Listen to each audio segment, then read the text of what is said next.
I'm just gonna go ahead and get started. None of these are that, well, why do I keep touching it like it's touchscreen? Okay, let's go. It wouldn't be one of my panels if there wasn't some technology issue. Okay, so I'm just gonna turn this around, and for right now, we're going to view the screen like a children's book. None of the pictures are that super important right now anyway, so at least we'll get the introductions out of the way. So that just says, that's just my lazy Photoshop job of anyone can cook, but it crossed out and wrote anyone can sew, because I truly believe anyone can sew. So, hello everyone, and welcome to Anyone Can Sew, the teacher storytime book version of it. And I am one of your Trotcon guests. I've been sewing since 2005, and even before that, I was always trying different crafty things because I love creating things. So I've been around the plush making block. I hope to share with you things that I've learned through my journeys, from the basics to common mistakes to things you wouldn't think of, and more. Also, if at any point you have any questions, feel free to ask me and I'll be happy to answer your questions. And after that, I plan to show off several plush makers from our community who have each had their own plush making journeys. Many of them have even shared their first plush with us, so you can see that everyone starts somewhere, even your favorite plush makers. So, there we go. You might not be able to see it, that's okay. I also have this panel on YouTube with the slides working properly, the Sequestria blog. So if you need more resources or want to see these, they're also on there too. So these are some of my very first plush. When I first started, I just wanted to make things that didn't have any toys in the store. So I mostly made Pokemon and Zelda characters. Woo, yeah. We didn't have Pops back then, so I had to make my own. There was like nothing of characters alike, so like the weird ones. And so one day I saw someone in the cafeteria that made like a little plush out of felt, and something just clicked in me. I was like, I want to do that. So my mom took me to the craft store after school, bought some felt squares with my allowance, and I raided her cookie tin of fabric that every parent and grandparent has somewhere in their house, and the rest is history. I started oh hey, it's working now, yay! All right, I'm turning this back around. Story time over, no. All right. So I started before Etsy was really a thing, and there were like no resources online yet. So a lot of those first few years were entirely self-taught, which is why so many of my first plush look very scrunkly. It was basically like going into the wild west of plushing. I feel like it made me more resourceful with all the trial and error, and tons of errors were made. And over the years, plush making got a lot easier, and it was easier to visually grasp how to break something down into shapes that I could fit together. So what did I make with that first felt square shopping trip? Well, this was my first plush. This is Wind Waker Link. It's probably hard to tell what it is. And this is what will happen. Yeah, he's horrifying. But this is what will happen when you make your first plush. You will have your own link. Actually, no, you won't. That's really terrible to say to you. Yours will look better than this. There are much more resources out there now. So yeah, he's got like thread everywhere. He's got like marker drawn on face.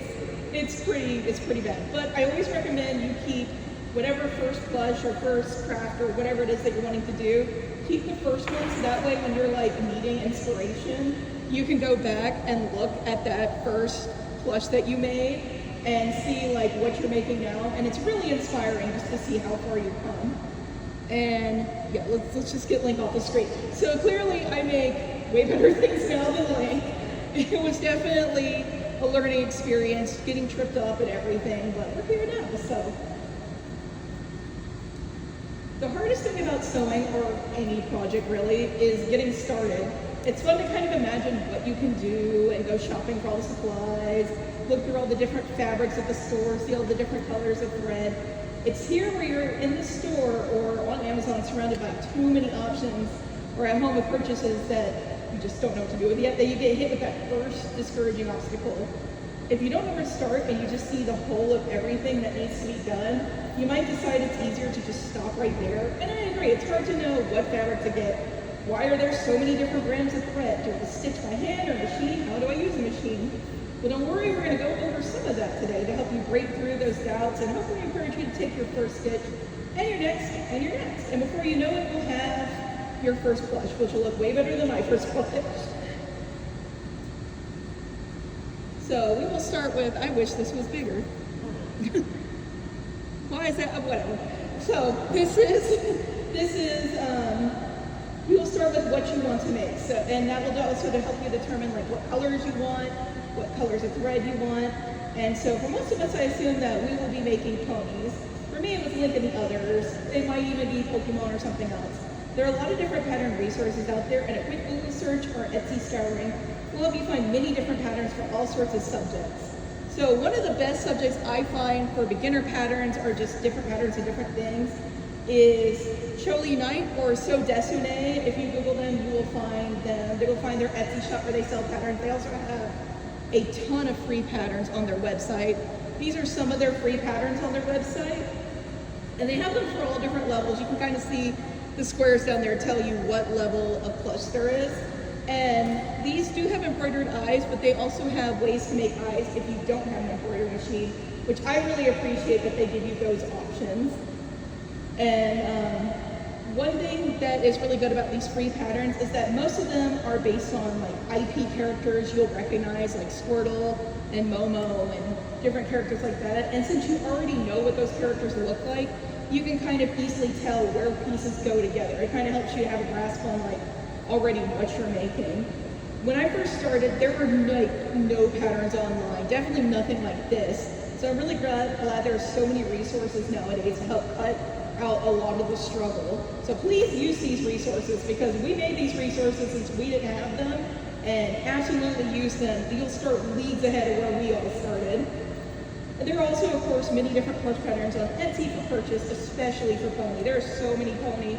If you do a search on Etsy, you will find ponies that are standing, laying, beanies, sitting down. You'll find all kinds of patterns on there.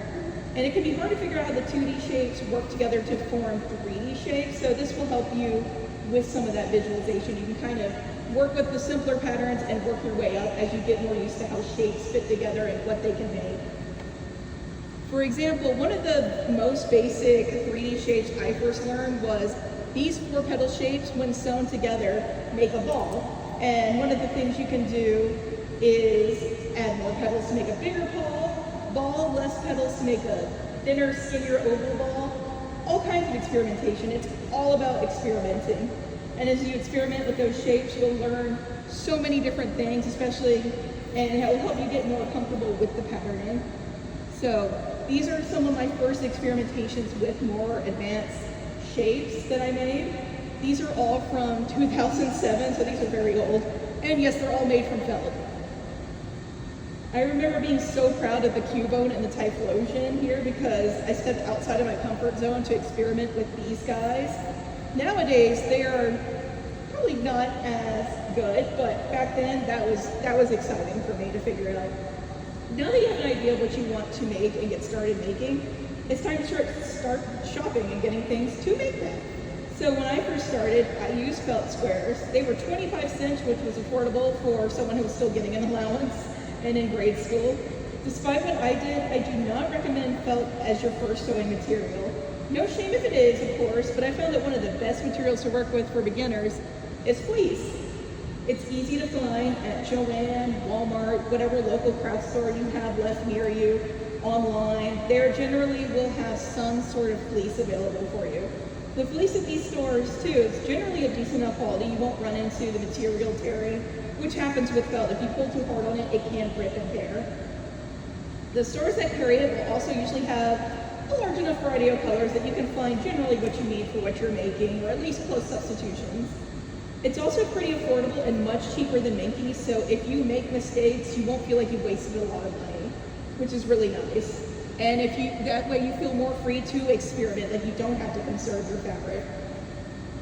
And making mistakes is also just one of the best ways to learn because now you know that's not what you want to do next time, and you kind of figure out what you do want to do.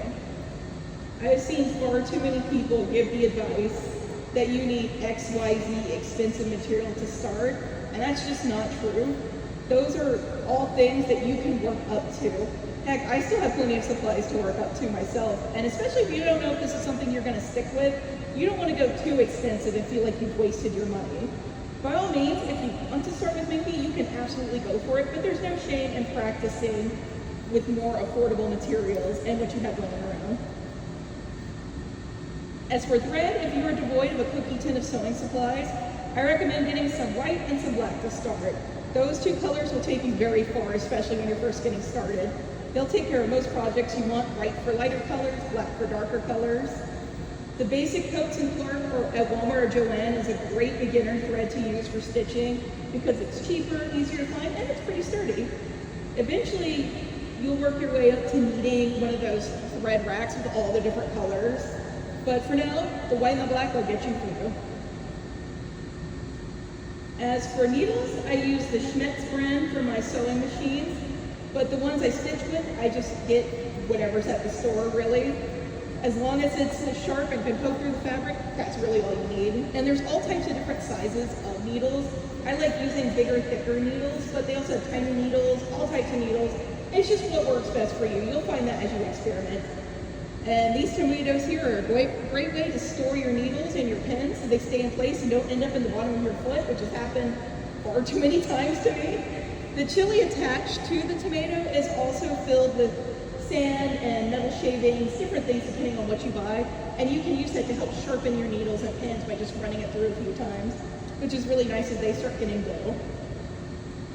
Also, side note, if you have trouble putting your thread in the needle hole, they do make these little cheap tools, like they're super cheap. You can put through the needle, put the thread in, pull it through, the thread goes through the needle. Don't be ashamed to use those. Now, when I first started sewing, I only did hand sewing for years. The majority of my early plush, and even some of my middle ones, were made this way. And there's no shame in sticking with hand sewing. I know the sewing machine is intimidating for a lot of people, and it was really intimidating for me at first too, because there is a lot of learning curve, especially if you haven't done much sewing. It intimidated me a lot at first. So this is my sewing machine. This is where I make all my plushies. I had a fancier one before this, but it broke right before a con, and I needed a fast replacement. So this $80 machine from Walmart did the trick, and it's worked so good that I just kind of replaced it. And I checked recently, they are still $80 at Walmart. So this machine beats inflation. But yeah, I absolutely recommend this machine. It's basic, it's simple, there's not too many bells and whistles on it, so it'll do the job. It's super basic. And it's also easy to swap out the bobbin, which is right here. Oh, you can see my mouse. So right there is where the bobbin is. So you just can open it, put the bobbin in, pull the thread around, put it back in. Like with all supplies, there's a lot of fancier models out there, but this right here, just perfect if you're looking to get started. You can eventually upgrade to something better, but like I still use this. This one will get you through. And this one has taken a beating. I use it pretty much every single day, and it is still kicking. Sewing machines are great because they keep stitches exact and even, and they give you a lot more options to play with, and they help speed up your sewing, which is really helpful if you're looking to make bigger plushies or make more plushies. But with sewing, there does come a lot of additional things to keep in mind. For example, you will need to consider fabric seam allowance, which you can kind of see here. The solid line is where you will be cutting it along the fabric, and then the dotted line is where you'll be stitching. So you can kind of see you're stitching into it a little bit, and that's just allowing the fabric allowance for the seam of your thread. So unlike hand sewing, you're not sticking strictly to the edge, because if you do, you will miss spots and there will be little holes in your plushie. And now here is an advanced tip for you. So with seam allowance, unlike hand sewing, you now have this extra fabric on the edges. You can kind of see there's all that extra fabric there after you've stitched. So after you finish sewing parts together, after you finish sewing parts of the plush together, you turn them inside out and then you stuff them. And with this right here, there creates tension on the fabric from that extra seam. You can kind of see right here. So a pro tip, this is by me Plush You, this little diagram, very useful. So pro tip, if you cut into it, just do a little quick snip right there where the tension is. It'll help you create something much nicer and simpler. This is an advanced tip, that a lot of people don't naturally know. It's something that I didn't know at first when I was making things. So it'll help you have a lot nicer looking plush to do this sort of thing. And like I said, if you need any of these resources to look back on, I have this panel on my YouTube, so don't worry about remembering anything. Also for stuffing, I recommend Polyfill brand stuffing. I get the 10-pound boxes at Walmart, or I order 20-pound boxes from online. Walmart is the cheapest place with Polyfill. Joann's will have it for usually much higher prices, and it's only cheaper if you have a good coupon. So I do recommend just getting your Polyfill from Walmart. It's just the cheapest option. And usually you're at Walmart anyway for something else, so might as well grab some stuffing on your way. They do make much smaller bags, like they make 32 ounce and 16 ounce, so that way if you don't need all that stuffing, you're still good to go. And this is just going on from that, more diagrams with it, so you can see here, there's the sewn corner, snip there, it comes out looking nice and smooth. For rounded ones though, you want to do several little snips along it, and then when you turn it inside out, nice and smooth. It just creates tension on your fabric, so that can help you smooth it out and get nice, smooth, advanced looking curves. So, now that you're comfortable with our supplies and doing stitches, it's time for everyone's favorite fabric. It's Minky. I started using Minky a few years after I started using fleece, which was a few years after I started using felt. I towed into it as I could afford different colors. I love the professional look of Minky. Minky fabric is commonly used in baby blankets and is known for its softness, and that's what the majority of pony plush you see are made from. Being used for baby blankets is why Minky is often found with that bumpy texture on it in stores, because that's just what they sell. That's what people want to make baby blankets from. So oftentimes you'll have to go online to find Minky. There's several different websites. I use Kelly Quilt Co. There's also Howl Fabric and just tons of different resources. If you look around, you'll find tons of different shops where you can buy Minky. I do not recommend the Minky at Joann. It can be nice to experiment with, but the stretch is really wide. It's so stretchy that it can even rip sometimes if you pull it too hard. And also it's really rough for the price. The pile of Minky is generally 3 millimeters, and the pile is just a fancy word for the way the fibers are sticking up. So like fur will sometimes have a 1 inch, 2 inch pile. Minky has the 3 millimeters. And with the pile, it becomes really important to familiarize yourself with how the pile lays in the fabric. So you can see when I pet the Minky this way, it's nice and smooth. And then when you pet it this way, you can kind of see how it gets a texture to it. And that's because that's the way the pile is laying this way. And this is like the opposite way. Kind of like if you pet your cat, one way you pet it, it's nice and smooth, the other way it'll hiss and scratch you. That's pretty much the same with Minky. All fabric fibers have a way they lay like this, which you can kind of use to experiment and do different effects with your plush. Like if you want to give your plush a mohawk, maybe turn the Minky the other way, or the fur or whatever you're using the other way, so that way it sticks up. And then when you're making your plush, if one piece of your pattern, like one piece that you're sewing together, has the Minky the other way, it can even make that piece look like it's a different color, because the light kind of interacts with it differently depending on which way it's going because of that pattern. You will also notice that there is a stretch to fabric. For example, if I pull on it this way, you can see it's stretching, but if I pull on it this way, it's not. And so you can really experiment with that stretch for different plushies. For example, these are 2 different kinks that I made at 2 different times. The one here, the one with just the one of them, I experimented with the stretch going up long ways. And then the one with the 2 of them, I experimented with the stretch going this way, so it's a little chunkier. And you can kind of see the difference that it makes depending on which way you're doing your stretch. And so it really just comes down to preference. Do you want a chunkier king, or do you want a smoother, taller king? That's all it really boils down to. As you can see, any type of sewing endeavor is always trial and error.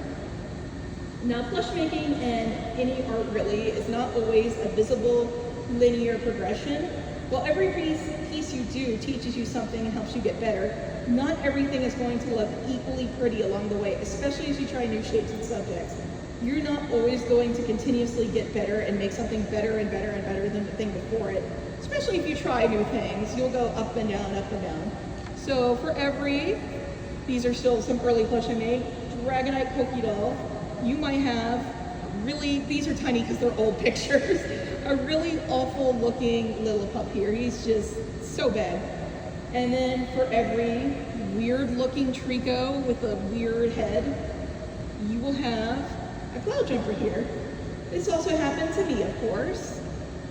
So these were the first pony plush that I made. The ones on the bottom, Shining Armor and Cadence, are like 3 inches tall. I don't know why I did that to myself, but I did. So they're very tiny. And then the pinky is more normal size. And so you can kind of see these are very early me figuring out shapes, me figuring out snoots.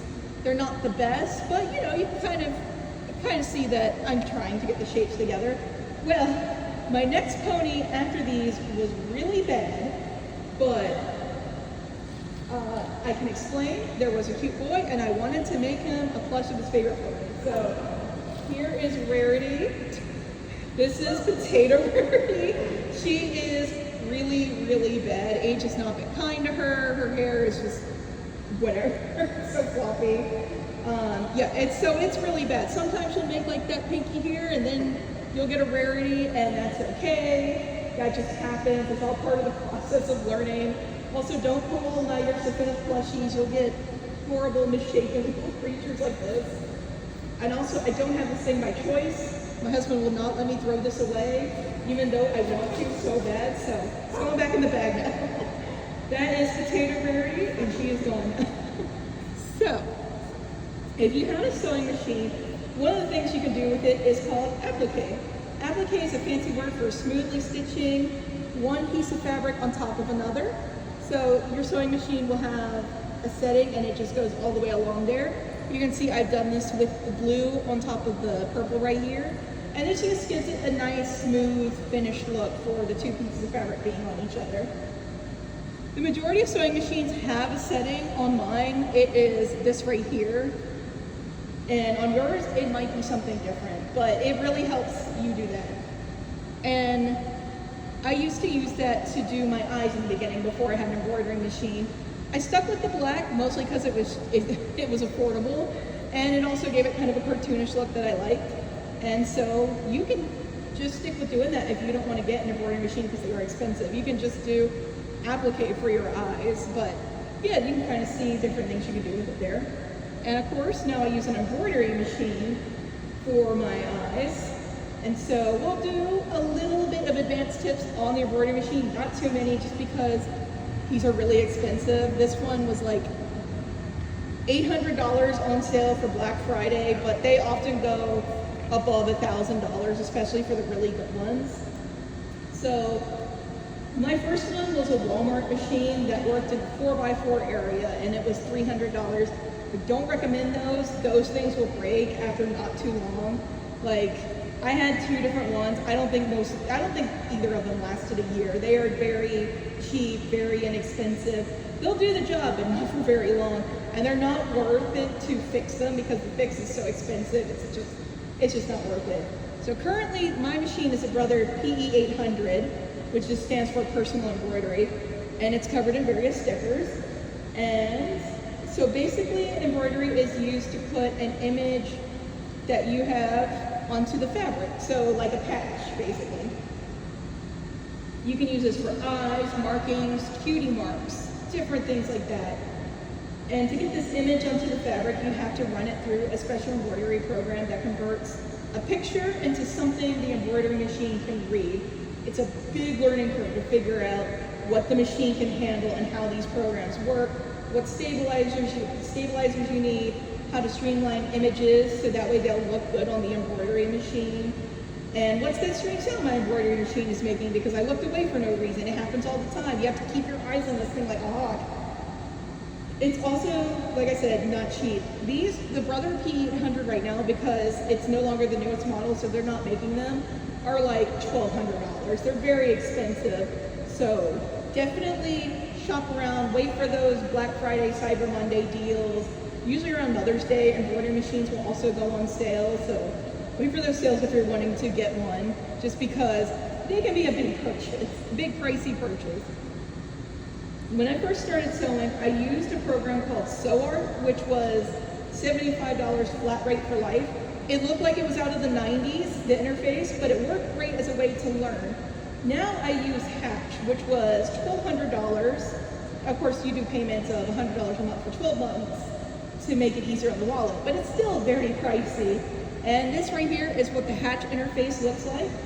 It's expensive, but I love the editing features and how simple it is to make different files and edit them. You can see right here, this is the body for Shining Armor.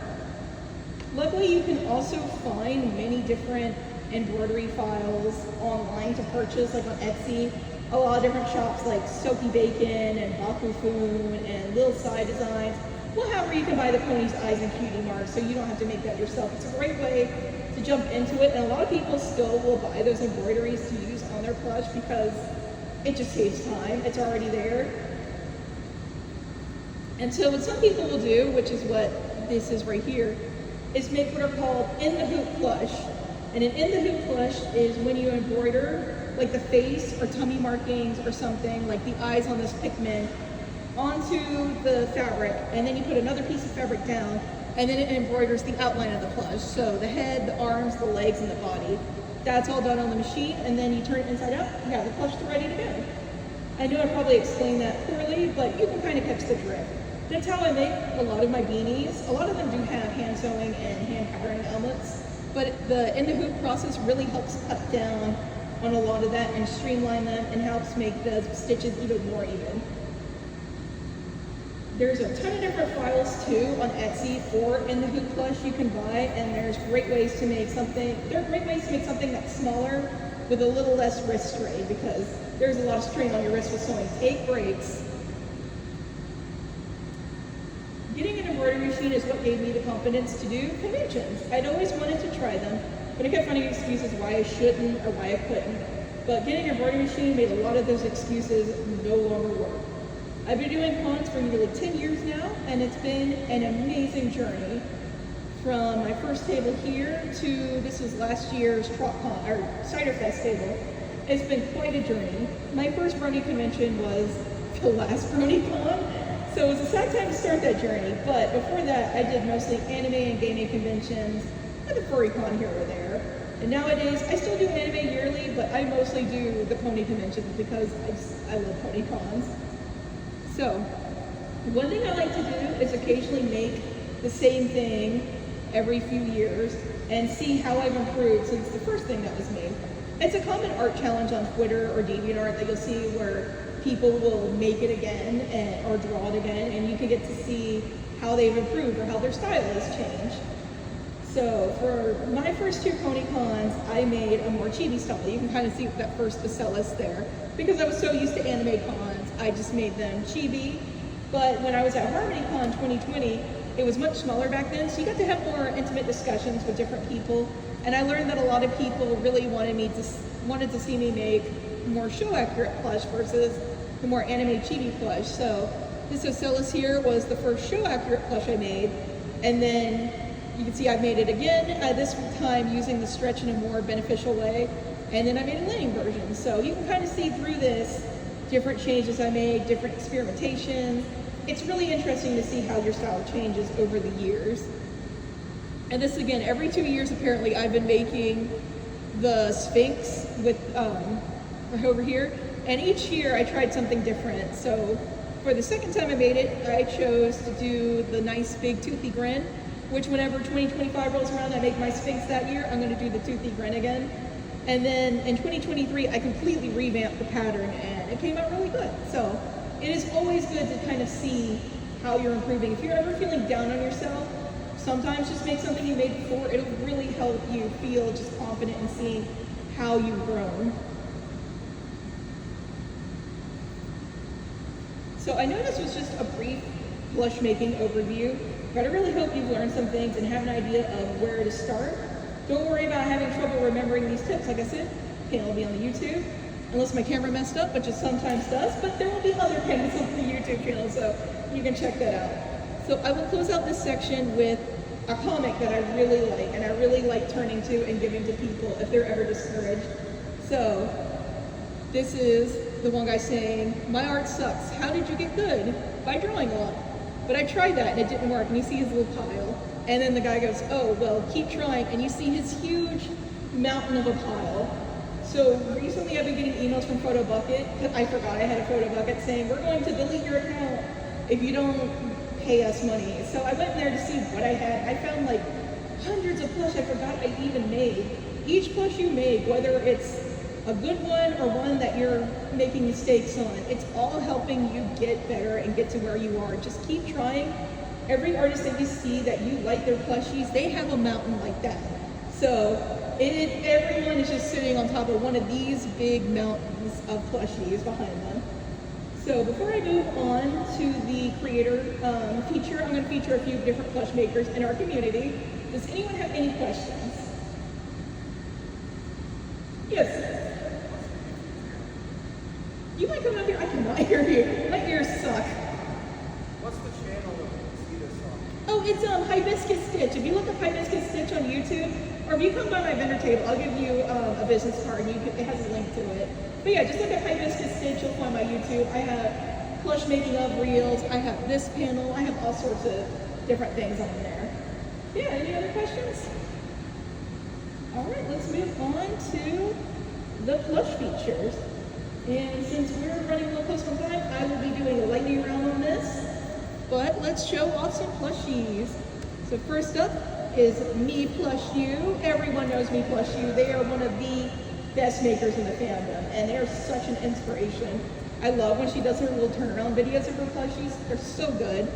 And she showed off this Pinkie Pie plush as her very first pony plush that she ever made. And you can see, like, everyone starts somewhere. It's super cute, though.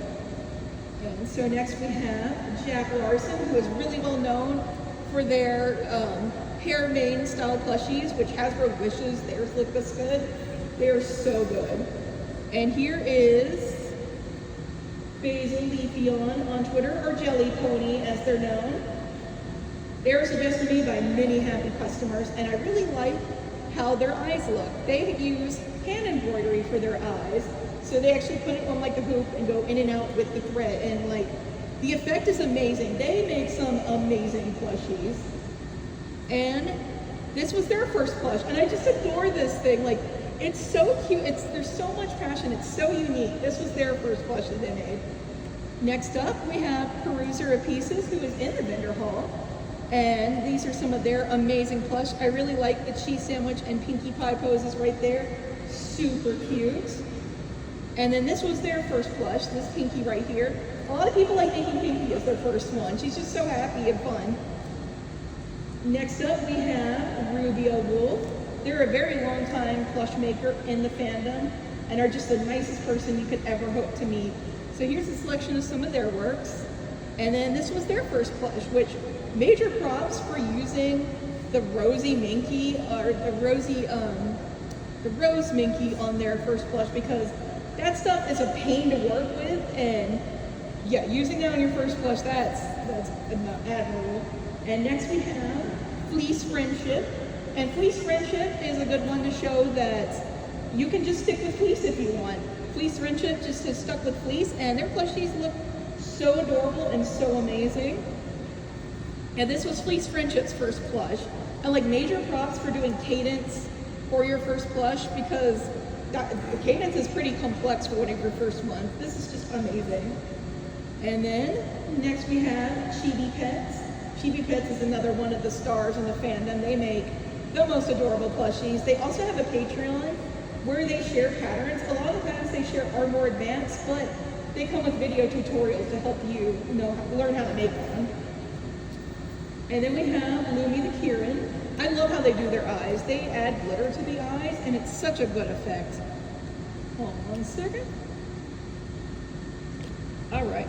I especially love that Nightmare Rarity right there. And this was their first pony plush, which major props for having the hoodie on that, like pony clothing for your first pony. That's awesome. Then we have Allegrenites. They make these little tiny adorable itty bitties out of fleece, which are super cute. They also really like Celestia, and they make a ton of good Celestia plushies. These are just a few of theirs, and they don't have an embroidery machine, so most of their eyes are made out of fleece or different types of materials, felt, and they also make a lot of different upcycled plushies. So the Chaos Celestia up there is an upcycled plushie, and they just have the best Celestia plush. Next up, we have QT Pony. QT Pony is a maker of huge life-size laying plush. They specialize in Fluttershy, but they make so many different plush, and they are really just an amazing maker. They make really adorable clothes and accessories for their plushies. And this was QT Pony's first plushie.